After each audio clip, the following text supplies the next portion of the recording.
milli hükümetin ve demokrat firqəsinin böyük müvəffəqiyyətləri İranın başqa xalqlarının da ürəklərində azadlıq arzularını alovlandırdı.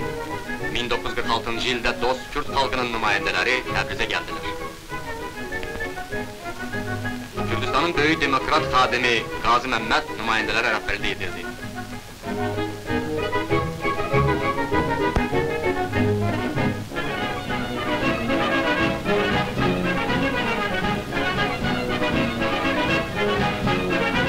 Qazi Məmməd, İran Azərbaycanı ilə qarşılıqlı yardım və dostluq müahidənaməsini bağladıqdan sonra öz vətənində demokratik dəyişikliklər etmək üçün Kürdistana qayıtdı. Qazi Məmmədin adı Kürd xalqı üçün azadlıq və milli istiqlaliyyət mübarizəsinin rəmzi idi. Bu şəxs Kürdistanda hamının sevdiyi və möhtərəm saydığı bir simadır. Qazi ilə görüş, böyük, qüdrətli xalq nümayişinə çevrildi.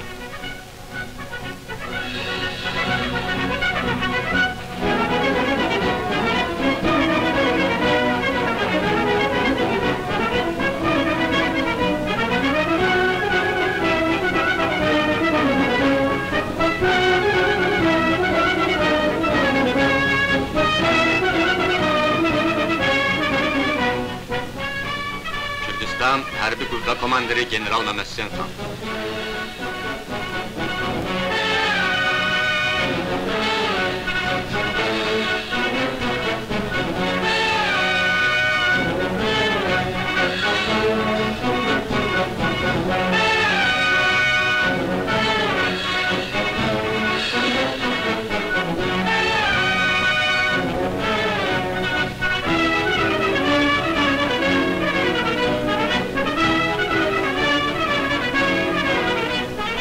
İnsana elə gəlirdi ki, artıq heç bir şey xalqı təhdid edə bilməyəcək. Heç bir şey işıqlı gələcək arzusunu və bu sevinci poza bilməyəcəkdir. Lakin 1946-cı il sentyabr ayının 12-si İran Azərbaycanı xalqının həyatında axırıncı bayramıdır. Qara irtica günləri başladı, müahidənamə pozuldu, xalqa divan tutuldu, xiyanət və fitnəkarlıq ölkəyə qədəm qoydu. Təbrizin simasını yenə də kədər və qəm bulutları bürüdü. Zindanlar yenə də doldu, məhbusların ağızarı ölkəni bürüdü. Yenə də İran və Azərbaycan xalqlarının səadəti üçün çarpışan qəhrəmanlar zindanlara atıldı. Məclisin sədri şəbisləri və əyalət valisi Doktor Cavid həbsə salındılar. Məhəmməd Agahını xatırlayırsınız mı? Bu adamın vücudunda nə qədər enerji və qüvvət var idi. O artıq yoxdur. O güllələnmişdir. General Kəbiri asıldı.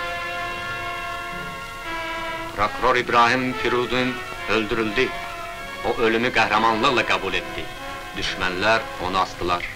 Möhtərəm və fəziliyyət sahibi Qazi Məmməd artıq yoxdur. O zamin götürüldü və dara çəkildi. Kürdistan qoşunlarının başçısı General Məmməd Hüseyn xan məhv edildi. Onu da asdılar. Ateşin natiq və gözəl insan Azad Vətən də asıldı.